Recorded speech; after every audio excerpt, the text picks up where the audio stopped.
Swayam Prabha. Digital India. Educated India.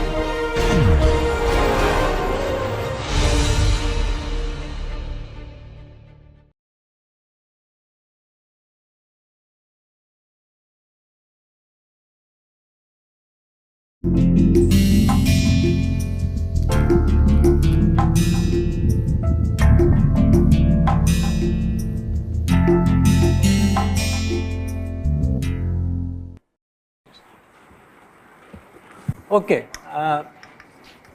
first I will introduce some concepts from sociological literature.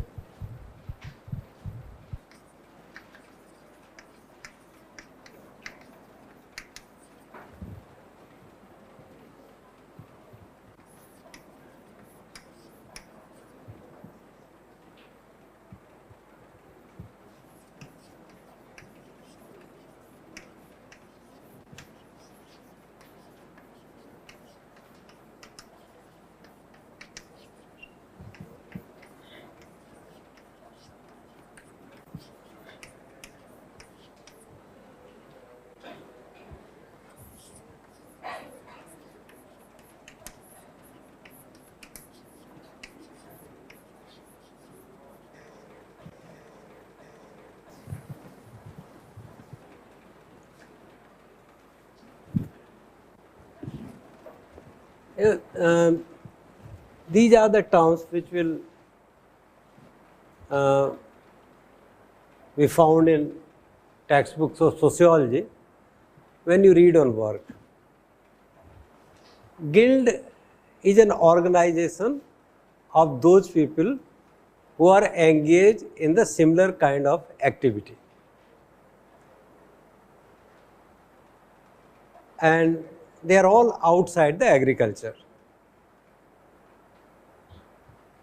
Activities done outside the agriculture have a certain organization. And these guilds are organizations of all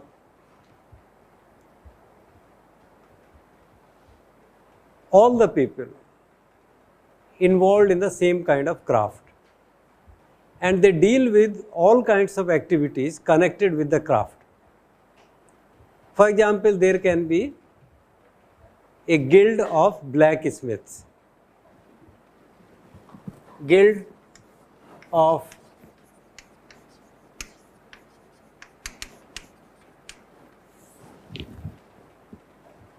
blacksmiths will consist of persons who are expert in blacksmithing,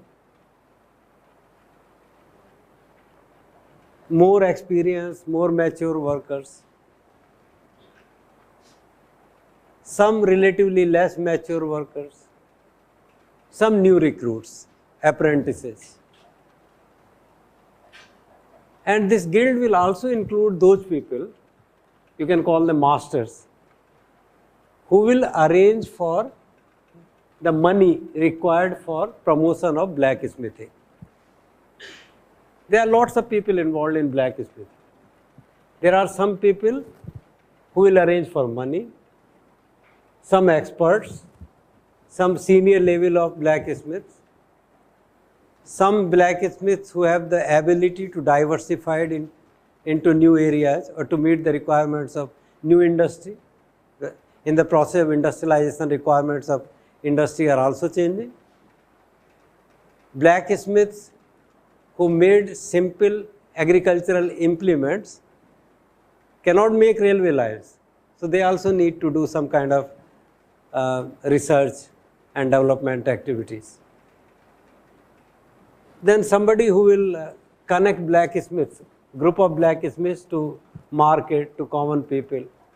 And all these people will comprise the guild of blacksmiths. For all kinds of crafts activities, you must have similar kinds of organizations.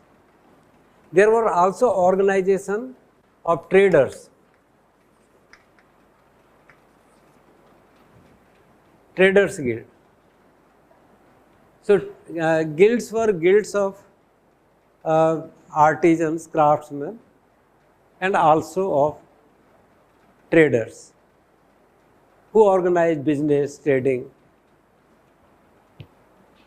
and who moved between rural and urban areas, one city, another city, and sometimes one country and another country. Gisbert says that the activities of the guilds were not confined to economic activities only. They also performed several religious and political activities. It's like in Mumbai, several industries organize their own Satyanarayan ki puja.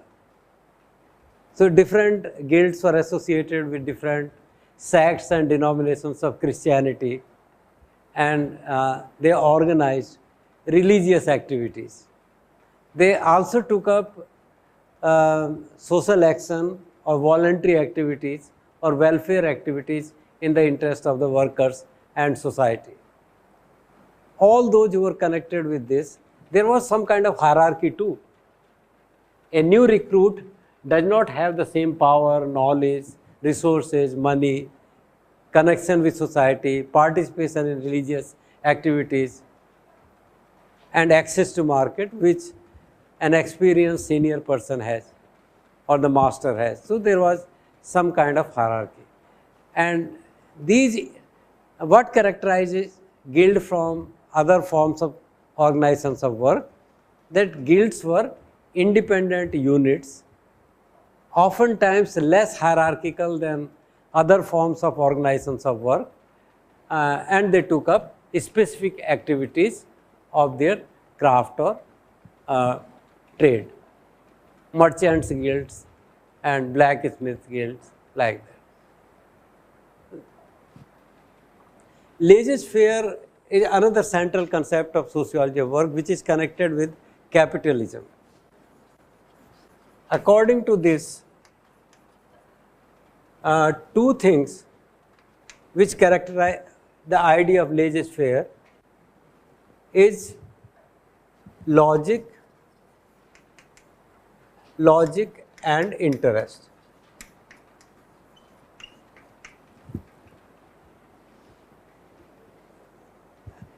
Gisbert says that according to laissez-faire idea, it's an idea, it's not a reality anywhere. Nothing is reality, no sociological concept is a reality anywhere. It's only an idea through which we try to understand a given reality.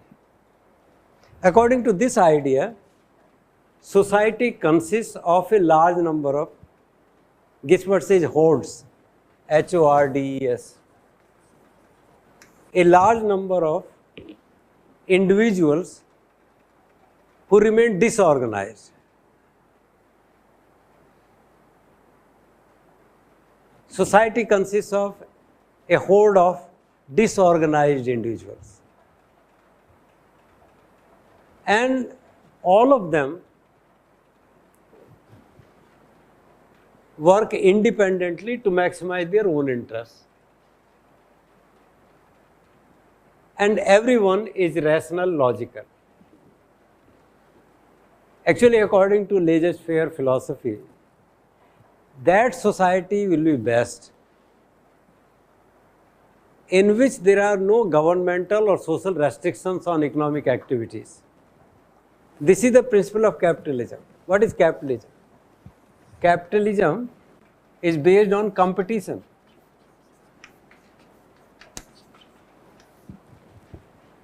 And the idea of profit. If everyone in society, if everyone is permitted to maximize his or her welfare without any binding from society, then the welfare of society will be at the maximum level. If all the individuals maximize their welfare individually, they will maximize their welfare individually. They will be governed by their own personal interests. Since they are all logical people, since human beings are rational, logical, and everyone is calculating what is in the best interest of him or her, then that society will be the best society. The other day we were talking of equality of opportunities and equality of outcome. A society in which there is equality of opportunity and no government interacts, no government interference in political or economic organization of people, that society is believed to be governed by the concept of laissez-faire, and its form of organization will be capitalism. Rational, private, competitive, governed by self-interest. Some other varieties of capitalism can be individual capitalism or state capitalism. But this is what laissez-faire means. What is not laissez-faire is when a institution of society, when government or the political institutions of society decide or interfere in the working of the market or economic activities. If you leave economic activities to be free, let people decide, let consumers decide what they want, and let prices be fixed by the manufacturers. And let the government not interfere at all. Government has no role to play in deciding what should be the prices of petroleum products. It's a give and take, bargain, competition between people, consumers, producers, different consumers, different producers, competition between different manufacturing units, different companies. That society has the maximum welfare. That society is best.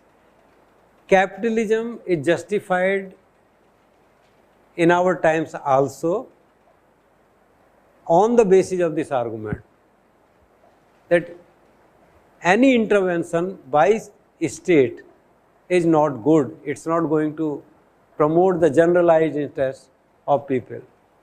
It's not going to maximize welfare.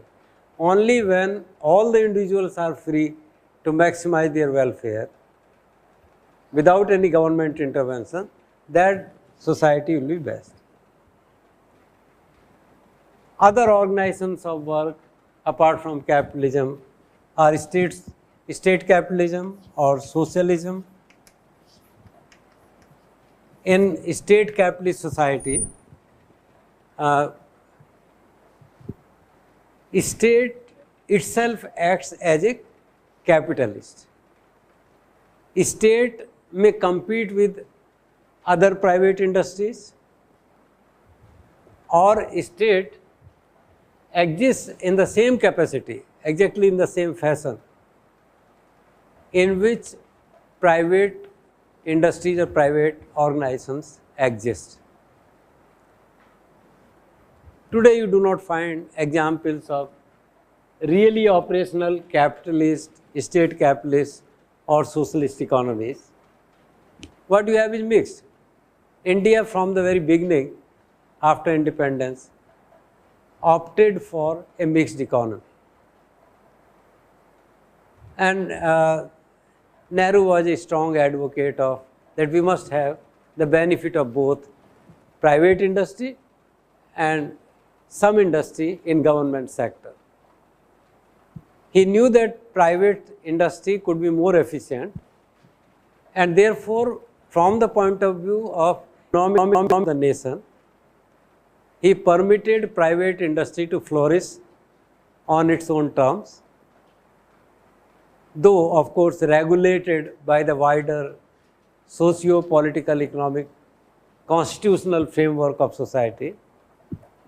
And he also wanted to establish a strong government sector industry, state industry, state enterprises. State enterprises, there were several visions of state enterprises. One, that there were several sectors of economy in which private parties were not interested in investing because there was no profit. At least in the short run, there was no profit.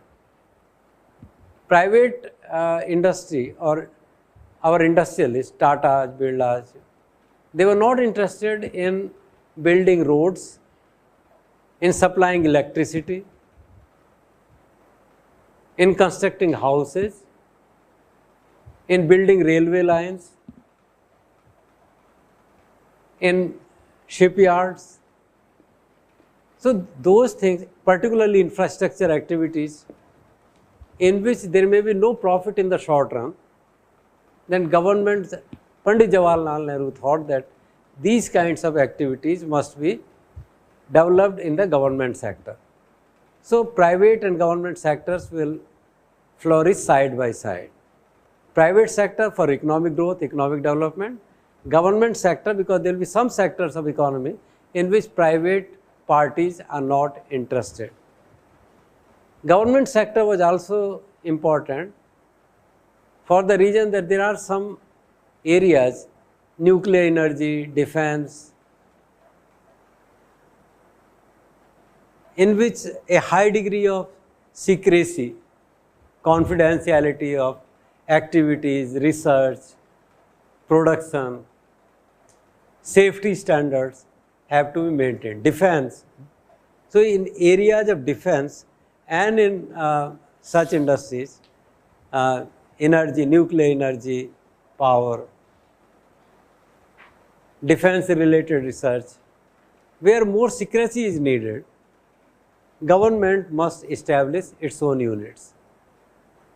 And the third reason was that the country was poor and the degree of inequality among people was very high. Unfortunately, the poorest countries of the world are also the most rigidly stratified countries, where the degree of inequality or the gap between the rich and the poor is very high. The degree of inequality in the developed European market economies is much less than the degree of inequality in India, Bangladesh or Pakistan.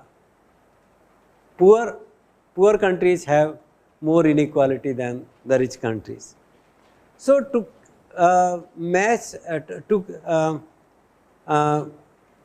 bring the rich and the poor together, to create more opportunities for the poor, for the vulnerable sections of society, to create more employment for people, a different kind of program was required in which private parties would not be interested. So government wanted to establish industry in backward areas, rural areas, countryside, tribal areas. The government wanted to provide employment to scheduled castes, scheduled tribes, to women, to people in the backward regions, and the private industry is more interested in profit. So the idea behind mixed economy was we will have a private sector so that our national economy grows at a fast rate, and we will have a public sector for the purpose of defense, secrecy, energy, infrastructure, and for employment creation. Maybe sometime when we say that the government institutions are making losses, this is not a new issue, and several times this issue was brought to the notice of Jawaharlal Nehru also. And Nehru's response was that yes, I know it's possible that the government industry or state sector manufacturing units will make losses. But profit making is not the only goal of government industry. There is another goal: growth, justice, equality, growth of infrastructure, employment creation. The country was so poor, 50%, 60% population of the country was living below the poverty line. So that was the response, mixed economy. In mixed, it's a different matter that gradually that mixed economy got degenerated into what we call today license and permit raj. and became inefficient. And so the demand for opening up of the economy, and from 1990s, our economy became more open and global. From license and permit Raj till late 80s to globalization and opening, more openness in organization of work. Socialism differs from state capitalism in the sense that the government in socialist countries, government of proletariats or workers, tries to collectivize means of production and stand for the generalized interests of the proletariat class, and creates condition for withering away of the government, for initiating processes which will ultimately lead to creation of a communist society in which there will be no government and everyone will contribute according to his ability and take away from society according to his needs, in which everybody will have access to all good things of society. Everybody will know everything, everyone will be expert of everything, to the extent that Karl Marx imagined a kind of society in which you are a doctor in the morning, then you are an engineer in the afternoon, you are a flute player in the evening, and you do whatever you want. Some other activity you can take up in the night. Because everyone has access to all forms of knowledge. In Marx's time, there was no such super specialization or super division of labor that exists today. That was a simple division. In Marx's time, 200, 150 years ago, it was a simple division. And Marx was convinced that it was possible for everyone to learn everything from all domains of knowledge. And when everyone knows everything from all domains of knowledge, then there will be no inequality between people. There will be no landless laborer who knows nothing, and there will be no expert who knows only one thing. Everyone knows everything. Communism resembles a primitive society very much. In terms of form of social organization, the communist society will be like primitive society. There will be no king, no ministers, no government, no subjects, no elected representatives. Everybody is equally powerful. The only difference between primitive society and communist society is that primitive society exists in the stage of ignorance and communist society exists in the stage of advanced knowledge that belongs to everyone in society. As means of production, land, raw material, machine tools, money, capital, they have been collectivized. Knowledge is widely distributed among all individuals in society. Today it looks like a utopia, a dream which may never be realized, but this is what Marx thought. In textbooks, you will come across terms like work motivation, and one, I think you should read Gisbert's chapter on work. Using the theories of Brown and Elton Mayo, they try to say that motivation depends more on the socio-psychological conditions of work. Facilities, temperature, working conditions, scientific studies of motion, or purely objective ecological conditions of lab are not so important.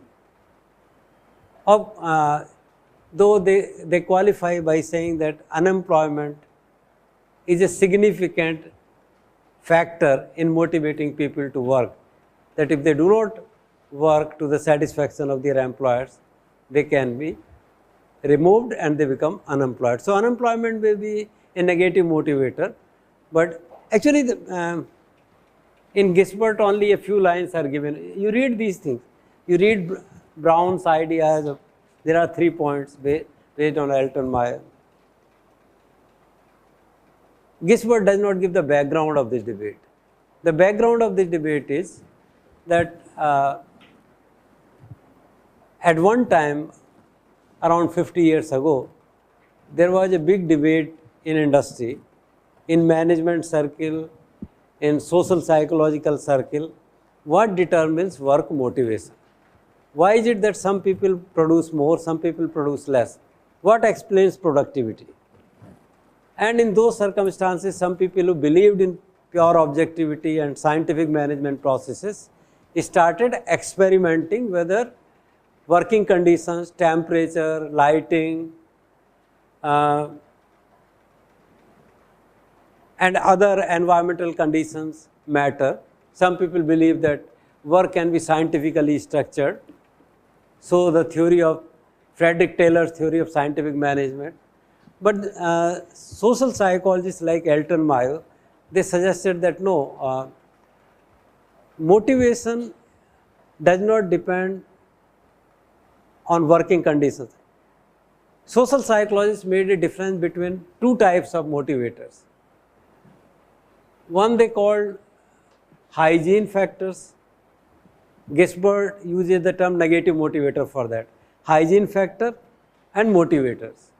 Hygiene means that certain minimal conditions in which people can smoothly work, temperature, light, etc., some minimum salary, that is necessary.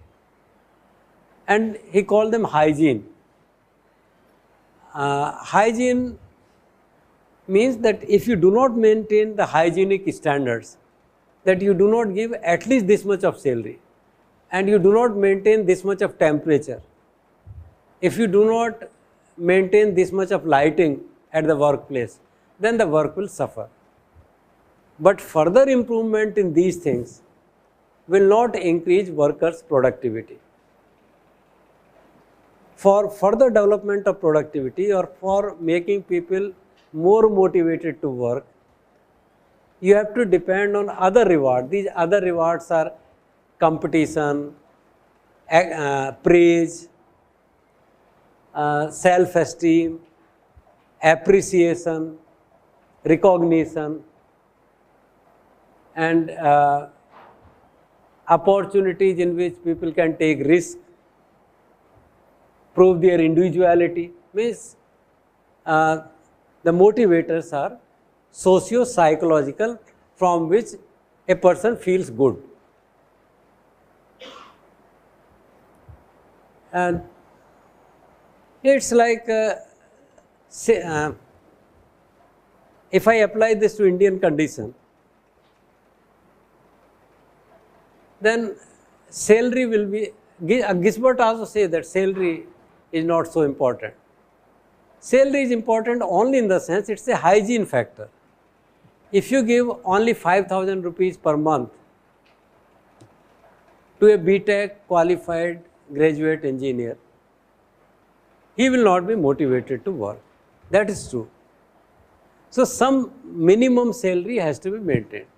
Whatever, according to standards of society, suppose in our society that salary is 30,000 rupees per month. If you give less than 30,000 rupees per month to your engineers, they will not be sufficiently motivated. But it's a hygiene factor. If you double the salary, if in place of giving 30,000, you give 60,000, their motivation, their morale, their commitment will not increase. Productivity will not increase. You give them 6 lakh rupees per month, their productivity will not increase in that ratio. If in place of 30,000 you are giving 6 lakh per month, their motivation is not going to increase.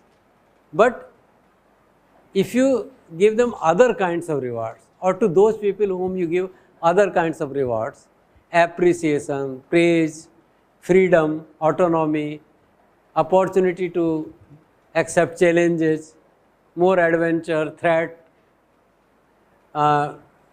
opportunity to prove themselves, something connected with say self-esteem and actualization, then work will improve. Okay? So this is, I think you can, these are simple points you can read from Gisbert. I wanted to say something on which there is no discussion in Gisbert or in textbooks of sociology. To understand Marxist theory, and later on in the next class, I will shift to religion. And one link between work and religion is alienation, the concept of alienation of Karl Marx.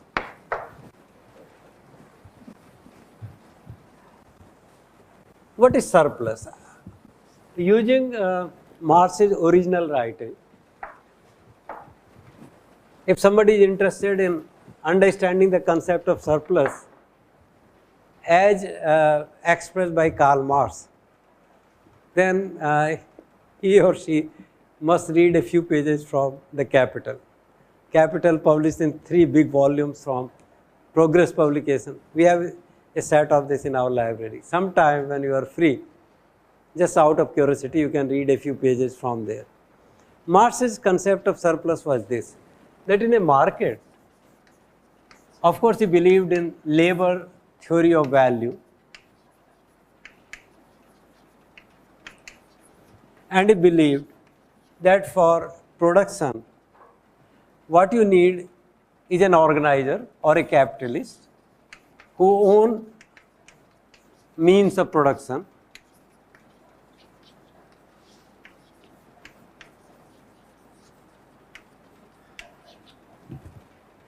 and a worker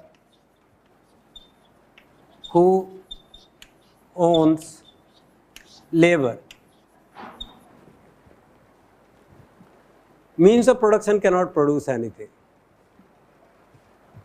and workers alone cannot produce anything.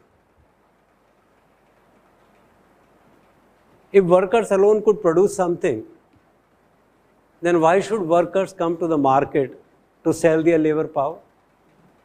Can construction workers on their own, without having access to tools and techniques of production, raw material, money, bricks, cements, iron, paints, can produce anything? Nothing. Laborers cannot produce anything. The capitalists who own means of production also cannot produce anything. So, in a market situation, both of them have to come together. But according to Marx's understanding of the work, a capitalist hires a capitalist hires a worker for X hours. This is X. A worker is working for X hours. What is X? Depending on the conventions, traditions, laws, welfare laws of society, this X may range from, say, as 8 to 20 hours of work. It's not unimaginable. Before the passing of labor laws, workers were so exploited that the capitalists or the owners of means of production employed them day and night. Even now in several parts of the world, in several parts of your own country, you can find that people are working continuously in private sector, in ceramics, in textile, in garments industry. You go to Ghaziabad, Noida, Surat, Ahmedabad, you find that people are working very hard for 10 hours, 15 hours, 20 hours, because there are a lot of unemployed people around. They are forced to accept these conditions of work. Even when there are labor laws and workers permit for 8 hours, the concept of surplus applies. So people are working for X hours, and for working for X hours, they get the wages W. According to Marx, in X minus T hours, in this part of the work, X minus T hours, the workers are able to contribute to production by an amount, if their contribution CON during this time X minus T, during X minus T hours, they make a contribution CON which is actually equal to the wages they are receiving.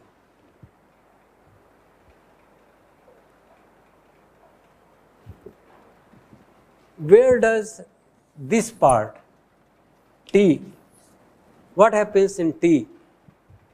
In T hours. In T hours also they are working. Workers are working for X hours and getting wages W.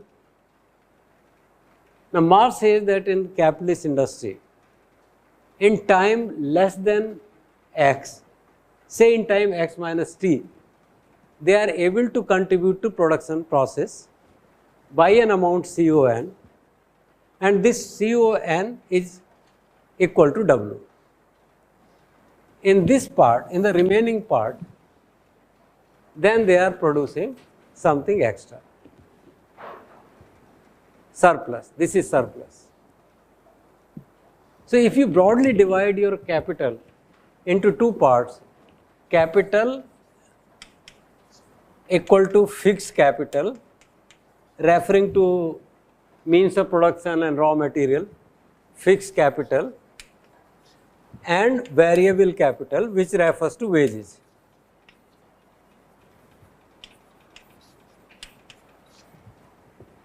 Total capital of society, or total capital of an industry, or total capital with a capitalist is equal to sum of two things, fixed capital plus variable capital. Fixed capital refers to money value of machine tools, raw material, land, etc., etc., instruments of production. And variable capital refers to wages that are given to workers. Now since, and because Marx believes in labor theory of value, that the difference in capital now and capital then arises only because of the fact that some laborers have worked on the means of production. See, if you take cotton worth say 50 lakh, and from this cotton cloth has been produced which is worth 55 lakh. According to Marxist theory, the difference between the two, value of the cotton and value of the cloth, 5 lakh, difference of 5 lakh. This 5 lakh of difference has been added to this by the fact that workers or laborers have worked on cotton or tools of production to convert cotton into cloth. This is Marx. Many people have criticized labor theory of value and Marxist theory, but that's another issue. I'm just trying to illustrate how Marxist ideas work. So for Karl Marx, a capitalist hires a worker for X hours, give him wages W, which is equivalent to worker's contribution in X minus T hours. And this, this contribution to production during the remaining hours or T hours is retained by the capitalist. This is surplus. So what will happen? If capital is fixed capital plus variable capital, then since a part of the variable capital has been retained, a part of the production has been retained by the capitalist and added to fixed capital, that becomes capitalist capital. So as time passes, with time, capital rises. The money value of goods and the money value of capital goods, infrastructural goods, industrial capital goods, fans, light bulbs, computers, buildings, furniture, the money value and machine equipment, machine tools. In Indian society, value of all these things has gone up. The total capital, with time capital rises, proportion of fixed capital rises, proportion of fixed capital in total capital rises, proportion of variable capital falls. For some time in absolute value, variable capital may also rise if the economic development is very fast or rate of accumulation is very fast. Otherwise, in the long run, it's like suppose the worth, total capital in a textile industry in 1960, 200,000 crores, and the breakup capital, total capital of textile in India in 1960, and at that time 100,000 crores exists in the form of machinery, raw material, machinery, land, and 100,000 crores existed in the form of wages. In 2012, you will find that the total capital has increased to 100,000 crores. This is the meaning of growth of textile sector in the country. But during this time, the composition of capital has also changed. Today, out of 400,000, this fixed capital is close to 350,000 crores. When the total value of land, building, raw materials, computers, automation, everything, instruments of production is 350,000 crores, and the variable capital or the money that is going to workers in the form of wages is only 50,000 crores. According to Karl Marx, this is the law of capitalist accumulation. Marx may not be completely right, but you see this thing happening everywhere around.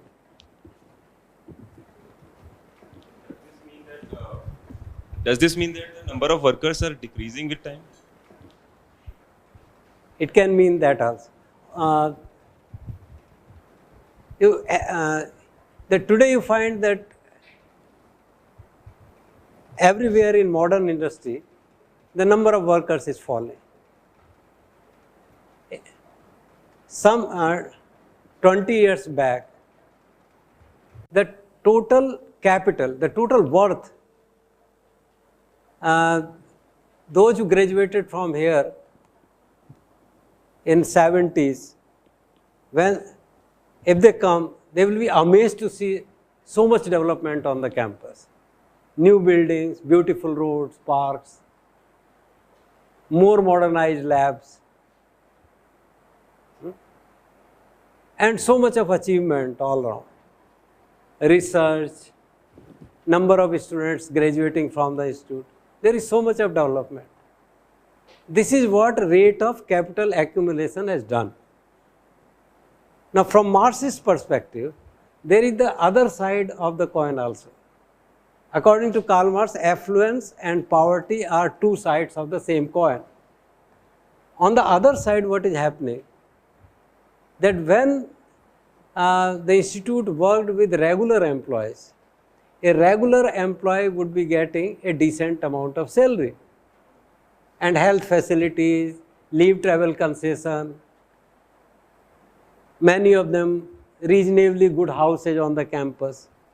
But today, the workers are exploited. A mess worker, institute will say, we are not bothered about what the mess, there will be some agreement in the contract that the contractors must pay minimum wages to the workers. But then the responsibility of paying minimum wages, which may be as low as 4,000 or 5,000 rupees, falls on the shoulders of the contractors.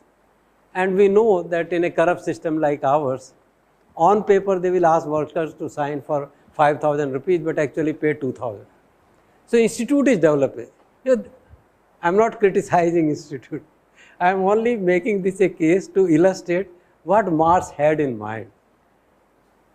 And reality, concepts are concepts. Realities and concepts do not always match. But if we analyze this reality using Marxist framework, then we will say that the development of the productive forces of the institute has the other dirty side of marginalizing the worker. A worker is becoming proletarian. A worker of yesteryears was getting a decent salary, he had some say, he had power. You could not easily suspend him or terminate him.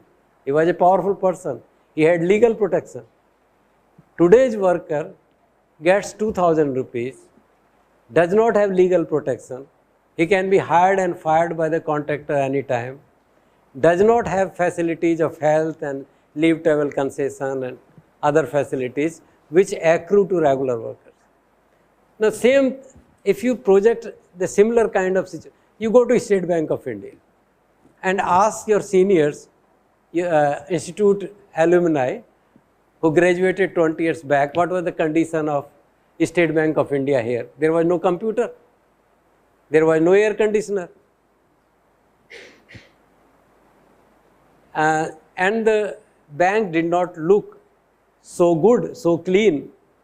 It was a small place, very congested kind of, where some people sat, and not so efficient either. Today, the value of things kept in State Bank of India, the value of the building, value of the space, value of the furniture, everything has gone up several times. The business has gone up several times.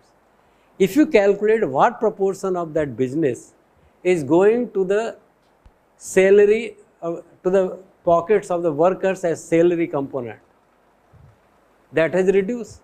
So sometime this need not be 50,000, this may be more than 100,000, but according to Marx, in proportionate terms, the capitalist society has a tendency, he calls it iron law of capitalist accumulation. According to iron law, which cannot be ever written with, you cannot ever escape, you can never escape the iron law of capitalist accumulation. And according to iron law of capitalist accumulation, capital will rise, proportion of fixed capital will rise fast, and proportion of variable capital will decline. That means temporarily sometime when there is a rapid industrialization or rapid economic development, for some time condition of the working class may also be improved. But in the long run, the condition of working classes will deteriorate and they will become more pathetic. At that time, Marx uses the term proletarian for them. In Hindi, sarvhara, somebody who has lost everything. That stage of development when society has developed, society has much advanced, but the workers of society have become sarvhara. They have lost money, they have lost confidence, they have lost skills, they have lost legal protection, they have lost employment. Fast they are losing employment. Hiring of and firing of workers is so common. At that time they become proletariats. They are poor, suffering from malnutrition, suffering from high infant mortality and child mortality, suffering from all kinds of problems, and they are alienated. I will explain this concept of, this will be our link between sociology of work and sociology of religion.